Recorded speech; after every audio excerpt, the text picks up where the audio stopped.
La Festa Major de Santa Tecla cada any és més accessible a tothom gràcies a un programa que s'ha anat consolidant. Es diu Festa per Tothom i consisteix en el fet que un grup de voluntaris porten els diferents actes les persones amb discapacitats físiques o psíquiques. Fa 24 anys que va començar el programa Festa per a Tothom, gràcies al qual discapacitats físics de la residència de Sant Salvador van aconseguir gaudir de la festa amb un autobús adaptat i un grup de voluntaris que els acompanyessin. El primer any eren unes 50 persones i ara en són més de 300 entre voluntaris i discapacitats, també d'altres residències de la ciutat, tant físics com psíquics.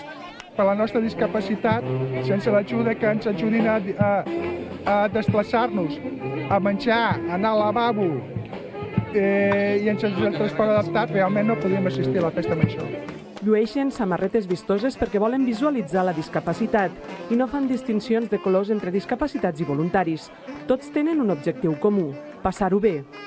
A mi m'aporta principalment veure les festes de Santa Tecla d'una manera molt diferent, perquè nosaltres, la gent jove, estem més acostumada a actes més de tirant a la nit i aquests actes, disfrutar aquests actes en diferents ambients i per a nosaltres està molt bé. Baixant per la Rambla es van trobar amb una sorpresa, el correfoc petit, i és clar, no s'ho van voler perdre. De regal, una actuació de percussió dedicada per a ells.